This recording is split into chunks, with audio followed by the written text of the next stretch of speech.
Marketing is about values. Nike didn't call me and sell me this in a catalog. I bought this swoosh because it's ingrained in my soul. When you have a product that really resonates with customers, the word of mouth grows like wildfire.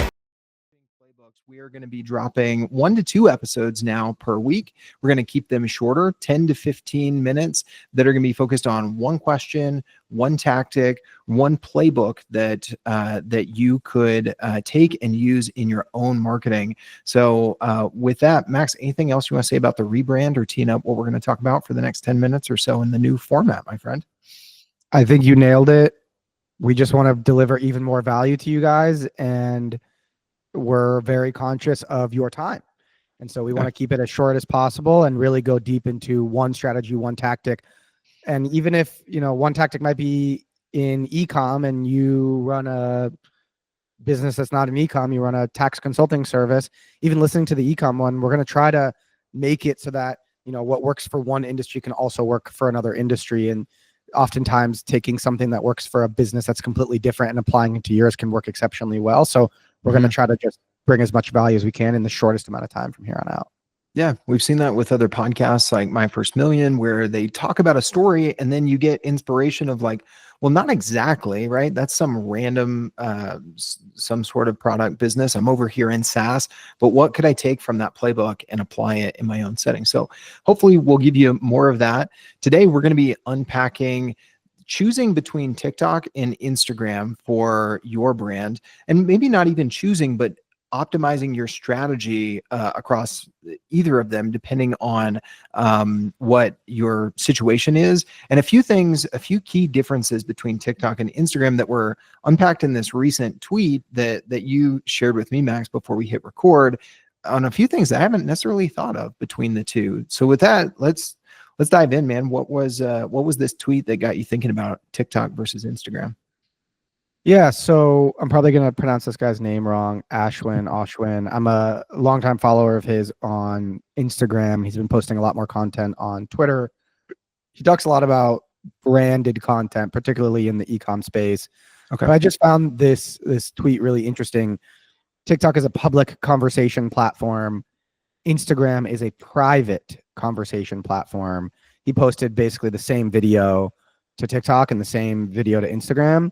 And the video on TikTok got double the amount of comments, but half the amount of shares, or like direct message shares, versus Instagram, the same exact video, like I just said, got half the amount of comments. A lot of people were not as public about commenting their opinion or sharing a take on it or whatever, but it got almost double the amount, or maybe like 70% more shares than the post on 60. I don't know. We don't do public math here, just like My First Million. But, even though my background is Wall Street and finance.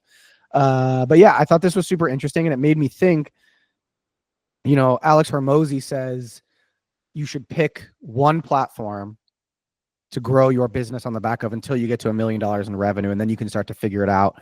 I have a lot of friends in the creator space, obviously in a bunch of other group chats that I'm in with other influencers that have hundreds of thousands of followers, way more than me. But I'm lucky enough to be in some of these groups, and they always say like, yeah, if I didn't just grow my TikTok to 100,000 followers first, I wouldn't have been able to really identify what's working, what's not working, not just on TikTok, but like with my audience, and then applying that to TikTok, or applying that to Twitter or LinkedIn or newsletter or whatever that content is.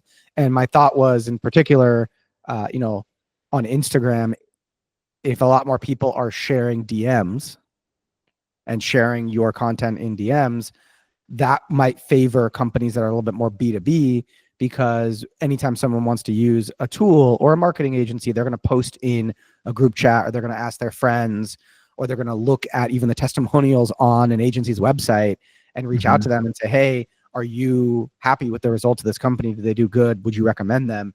And B2B tends to be a little bit more what they call dark social, where it happens in private group chats, in DM conversations. Obviously, LinkedIn is not here on this post from Ashwin, but TikTok and Instagram, between these two, like if you had to pick and you were in B2B, especially more like prosumer, Instagram is definitely the place for you to be.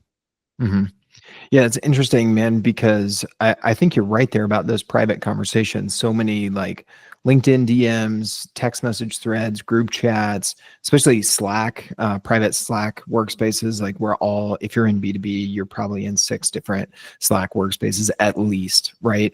And those are often where those sorts of conversations are happening of like, what does someone use for this? Do you have any experience with this software or with this service provider? And I didn't necessarily draw that parallel between kind of the private conversations that are happening on quote unquote dark social in B2B, but I guess that does make sense, right? Because based on this, Instagram is more of a private conversation platform, and TikTok, and it makes sense too because you think about like, oh, I hate this brand, or I had this bad experience, like, oh, look, my jacket fell apart, or, this restaurant was terrible, that sort of stuff. Like you just see more of that out in public, in like, even in Google reviews, Yelp reviews, comments on social. So it does kind of make sense that like B2C engagement with brands is more of a public conversation, and B2B happens a lot more in private. And that kind of distinction between TikTok and Instagram, kind of plays out too. Yeah, and just knowing that Ashwin is posting likely for a client that is in the ecom space, even within ecom, right? Like if you're posting a product that people might feel a little bit less inclined to share publicly that they're using, or even interested in, like a weight loss tool or an anti-aging cream, or sleep pill, I don't know. If people might be a little bit more shy to address that in public, then Instagram's definitely going to be the better choice for you. And I completely 110% agree. Like I use Instagram primarily as a DM like communication tool these days, more so than even a posting platform, but also like just engaging with friends. I don't really scroll the feed. I'm more just looking for stories, maybe scrolling like 2 or 3 clicks on the or scrolls on the feed, and then sharing it with friends and having that start a conversation. If Instagram didn't have the DM feature, I don't think it would be where it is today. Yeah. It's something like this kind of dovetails off of this conversation between TikTok and Instagram, but you brought up LinkedIn. I think if you are thinking about the right platform for your business based on the industry, based on what you sell as well, I think that was a good caveat there too. If you're thinking about LinkedIn, the thing to remember there that I think a lot of people know but maybe forget is one of the big differences with LinkedIn is much more network driven than it is interest driven. Facebook, Instagram, TikTok, the algorithm is very much based on what are your interests, what sort of content are you consuming, what other information do they have about you that, discloses some of those interests that you have depending on stage of life and income and socioeconomics, that sort of stuff. LinkedIn is primarily looking at, oh, Logan and Max just connected, their new connections. I'm going to put Max's content in front of Logan and see if he wants to engage with it, and vice versa. And so that's something to think about, kind of on the LinkedIn side. A lot of people are frustrated with their reach, especially as organic has gone down on LinkedIn a lot. And one of the things to look at is, are you actively connecting with folks? Do the people in your network, do they resemble just your peers, or do they resemble your target customers? Because if not, then your reach is probably being hampered, not just because your content sucks or the algorithm hates you, which maybe those first 2 are true, but the third might be most important, and something you're not even thinking about is, how have I curated the network so that LinkedIn's network driven algorithm can put it in front of the right people? So little addition to the playbook here with little LinkedIn sprinkled on top. I like that a lot. Have you actually read the book Blue Ocean Strategies? Are you familiar with? I've read summaries and I've had conversations about it, and so I can't say that I've read it, cover to cover, but I'm familiar with the concept. Yeah. So I read the book, I don't know, 3-4 years ago, and I was shocked. I always thought a blue ocean meant market where there's not a lot of competition. And in some essences, that's true, but the actual book, Blue Ocean Strategy, written by some highfalutin Harvard professor, like Harvard Business School professor, is actually the concept of taking something that's available to one target audience and target ICP and making it available to a completely different target audience. And a couple examples that they use in the book that I love is, for a very, very, very long time, wine was always really expensive. And it was, even if the least expensive bottle was $30-$40, you had to really understand the difference between a Chardonnay and a Sauvignon Blanc and a Riesling and all these different things. And like, it was very much for a snooty, like not a studious, but like, a snooty kind of snobby crowd that would understand all the different differences between wine and the refined palate and everything else. And there's this company out of Australia. A lot of you might laugh when you hear the name, but Yellowtail Wines basically was like, hey, look, why don't we just make the simplest, sugariest wine as cheap as possible, sell it in Walmart for like $9 so people will feel like they're drinking wine, and maybe they can feel like they're being a part of something a little bit more sophisticated, a little bit more snooty, but they can achieve that for $9, right? And so they took something that's really predominantly available and purchased and consumed by one side of the market, and then using it or offering that to a different side of the market. The other example is Cirque du Soleil. There's a whole chapter on this in the book where they talk about, like, before circuses were something you bring your kids to and they're $20 or $50 and you buy a ticket.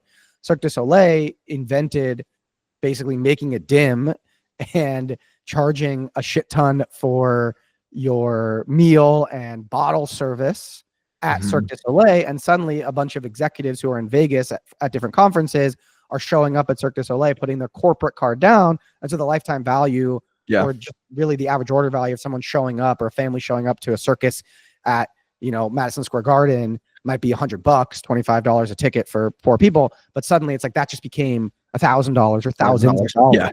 Yeah. And bring this full circle, I think using the blue ocean strategy when it comes to creating content is super underrated. So if you stuck with me on this long tangent and you're wondering how this relates back to this original Instagram post, I am obsessed with this meme page on Instagram called Agency Problems.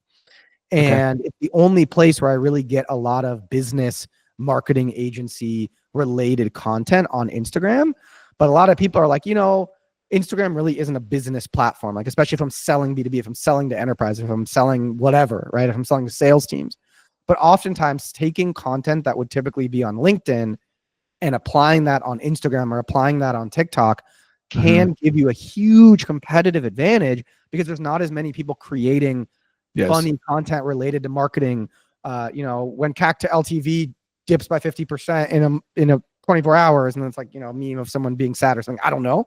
But, I think taking the blue ocean strategy, or TikTok, for example, like I've told this to a few clients in reverse, like, if your e-commerce product is really, really, really cute and more impulse purchasey, why not post about it on TikTok? Like, everyone sees the same boring posts on TikTok about business all day long. Like, why not say, like, this, you don't want your deodorant to smell on your Zoom calls? Like, doesn't really make sense, but it's going to make you stop and think and engage with it and maybe like the comment even more.